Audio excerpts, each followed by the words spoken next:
Omega 3 fatty acids किस तरह से जॉइंट हेल्थ को अफेक्ट करते हैं। इसमें पहला पॉइंट है anti inflammatory properties and lowering levels of inflammatory markers. इस पॉइंट को हम अलग अलग सब पॉइंट्स के थ्रू समझेंगे। तो सबसे पहले हम देखेंगे lowering level of inflammatory markers. हमें ये मालूम होना चाहिए कि इन्फ्लेमेटरी मार्कर्स होते क्या हैं। तो इन्फ्लेमेटरी मार्कर्स क्या होते हैं कि ऐसे सब्सटेंस होते हैं जो बॉडी में इन्फ्लेमेशन की प्रेजेंस इंडिकेट करते हैं। अगर बॉडी में इन मार्कर्स का लेवल बढ़ा हुआ है तो इसका मतलब है कि जॉइंट इन्फ्लेमेशन या पेन है। तो ओमेगा 3 फैटी एसिड्स क्या करते हैं कि ये कुछ इन्फ्लेमेटरी मार्कर्स उनका लेवल लो करते हैं। इसके बाद में नेक्स्ट है enhancement of anti inflammatory molecules. Omega 3 fatty acids क्या करते हैं कि एंटी इन्फ्लेमेटरी मॉलिक्यूल्स जैसे कि लिपोक्सिन का प्रोडक्शन बढ़ा देते हैं। हमारी बॉडी की जिस साइट में इन्फ्लेमेशन हुआ है वहाँ पर नेचुरल है कि इम्यून सेल्स का मूवमेंट होगा, इम्यून सेल सिस्टम जो होगा वो स्टिमुलेट होगा। तो ये इम्यून सेल्स का साइट ऑफ इन्फ्लेमेशन तक मूवमेंट रोक देते हैं और इस तरीके से जब मूवमेंट नहीं होगा तो एक प्रो इन्फ्लेमेटरी मॉलिक्यूल्स जो बनता है साइटोकाइंस उसका प्रोडक्शन भी रुक जाता है। इसके अलावा ये क्या करते हैं, इस साइट ऑफ इन्फ्लेमेशन से जो भी इन्फ्लेमेटरी सेल्स हैं उनके क्लियरेंस में भी कंट्रीब्यूशन देते हैं। फिर ये क्या करते हैं कि इन्फ्लेमेशन के बाद में जो टिश्यूज़ हैं उनकी रिपेयर और रिजनरेशन को भी ये प्रमोट करते हैं। बाद में inhibition of inflammatory mediators. Inflammatory mediators क्या होते हैं, ये ऐसे सब्सटेंस होते हैं जो कि बॉडी के इन्फ्लेमेटरी रिस्पॉन्स के इनिशिएशन, एम्प्लीफिकेशन और रिजोल्यूशन में बहुत इंपॉर्टेंट रोल प्ले करते हैं। इनका एक एग्जांपल है प्रोस्टाग्लैंडिन्स। अब क्या होता है कि जैसे आर्थराइटिस हो जाता है, उस कंडीशन में इन्फ्लेमेशन के कारण जॉइंट पेन होने लगता है। तो वहाँ पर क्या होता है कि ओमेगा 3 फैटी एसिड्स इन मीडिएटर्स के लेवल को लो कर देते हैं और इस तरीके से पेन को भी कम कर देते हैं। इसके बाद में इनहिबिशन ऑफ इन्फ्लेमेटरी पाथवेज और ओमेगा 3 फैटी एसिड इसके एक्टिवेशन को रोक देते हैं, जिससे कि क्या होता है कि प्रो इन्फ्लेमेटरी जीन्स का एक्सप्रेशन रुक जाता है। प्रो इन्फ्लेमेटरी जीन एक्सप्रेशन का मतलब होता है एक्टिवेशन ऑफ स्पेसिफिक जीन जो कि इन्फ्लेमेशन को प्रमोट करते हैं। और जब प्रो इन्फ्लेमेटरी जीन एक्सप्रेशन रुकेगा तो इन्फ्लेमेशन का जो प्रमोशन है वो भी रुक जाएगा। इसके बाद में compete with omega 6 fatty acids. Omega 3 fatty acids और omega 6 fatty acids metabolic pathways में सेम एंजाइम के लिए compete करते हैं और बॉडी में हेल्दी इन्फ्लेमेटरी रिस्पॉन्स के लिए क्या होता है कि दोनों का बैलेंस्ड रेशियो होना ज़रूरी है। उसके पीछे रीज़न ये है कि ओमेगा 6 फैटी एसिड में प्रो इन्फ्लेमेटरी इफेक्ट शो करने की टेंडेंसी होती है। वो किस तरह से होती है, वो ऐसे होती है कि जब ओमेगा 6 फैटी एसिड को हम अपनी बॉडी के अंदर लेते हैं तो ये बॉडी के अंदर जाकर एराकिडोनिक एसिड में कन्वर्ट हो जाता है और एराकिडोनिक एसिड जो होता है वो प्रो इन्फ्लेमेटरी सिग्नलिंग मॉलिक्यूल्स के लिए प्रिकर्सर का काम करता है। मतलब ये इन्फ्लेमेशन कॉज करा सकता है। लेकिन जो ओमेगा 3 फैटी एसिड है उसमें ये पावर होती है कि ये ओमेगा 6 फैटी एसिड के जो प्रो इन्फ्लेमेटरी इफेक्ट है उसको न्यूट्रलाइज कर सके, उसको काउंटरएक्ट कर सके। इसके बाद नेक्स्ट है एंटर सेल मेम्ब्रेन कंपोजिशन।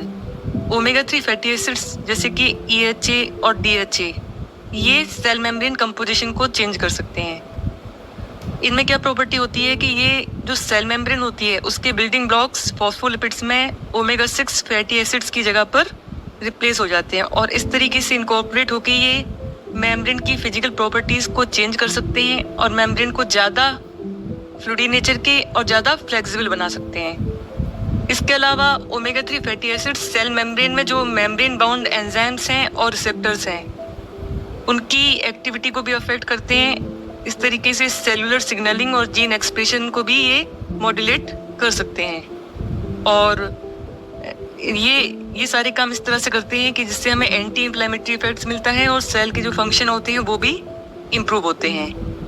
और सेल मेम्ब्रेन की कंपोजिशन चेंज होने से मतलब ओमेगा 6 फैटी एसिड की जगह पर ओमेगा 3 फैटी एसिड्स इनकॉर्पोरेट होने से क्या होता है कि सेल की जो स्ट्रक्चरल इंटीग्रिटी है और फंक्शनिंग है वो भी इम्प्रूव हो जाती है और सेल अच्छी तरह से अपनी फंक्शनिंग करती है। इसके बाद में नेक्स्ट है influence immune cell function.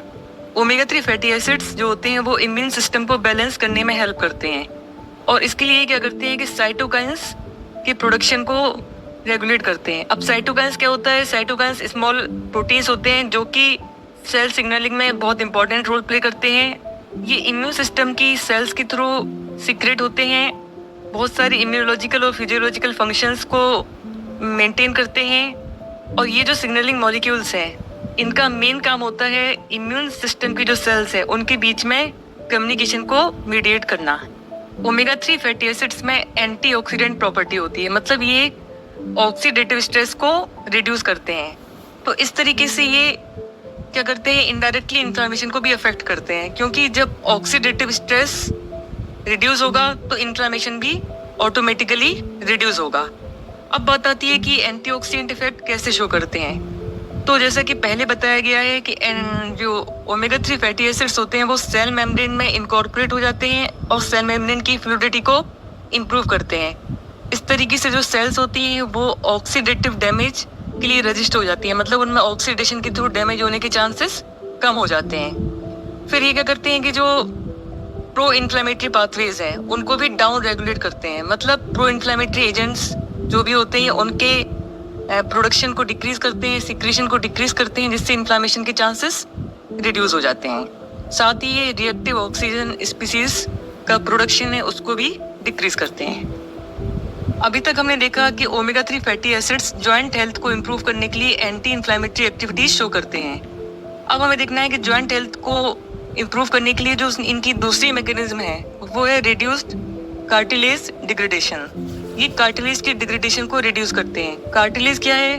Cartilage एक कनेक्टिव टिश्यू है जो कि हमारी बॉडी के बहुत सारे पार्ट्स जैसे जॉइंट्स, ईयर, नोज वगैरह में होता है।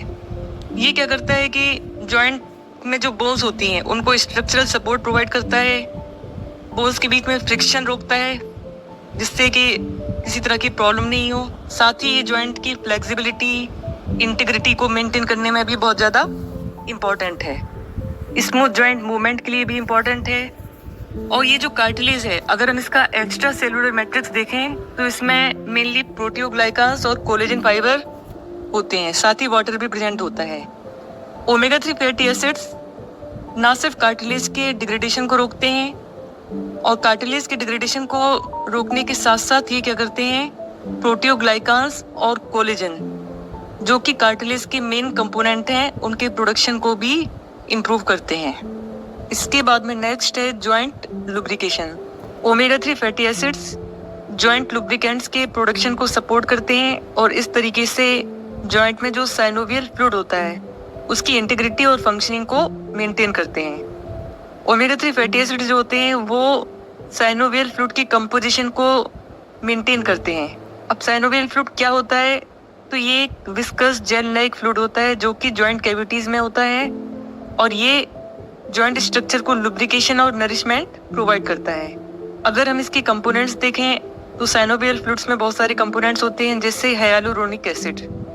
हाइलुरोनिक एसिड क्या होते हैं? ये लार्ज मॉलिक्यूल्स होते हैं जो साइनोवियल फ्लूइड को विस्कोसिटी प्रोवाइड करते हैं, साथ ही ये लुब्रिकेशन प्रॉपर्टीज भी रखते हैं और जॉइंट सरफेस के बीच में जब हम मोशन करते हैं, मूवमेंट करते हैं तो जो फ्रिक्शन होता है उसको रिड्यूस करते हैं जिससे इजीली जॉइंट सरफेस मूव कर सकें।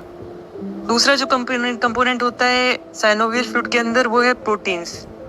प्रोटीन्स जनरली एल्ब्यूमिन और ग्लोब्यूलिन होते हैं और ये क्या करते हैं, ये साइनोवियल फ्लूइड की विस्कोसिटी इम्प्रूव करते हैं और साथ ही जॉइंट के अंदर न्यूट्रिशनल ट्रांसपोर्ट करने में हेल्प करते हैं। इसके बाद में नेक्स्ट कंपोनेंट है लुब्रिसिन। लुब्रिसिन एक ग्लाइकोप्रोटीन है जो जॉइंट लुब्रिकेशन में एक इम्पॉर्टेंट रोल प्ले करता है, साथ ही फ्रिक्शन रिड्यूस करके जॉइंट सरफेस के बीच में ये वियर एंड टियर को भी प्रिवेंट करता है। नेक्स्ट जो इसमें होता है ग्लाइकोसो एमिनोग्लाइकन्स होता है।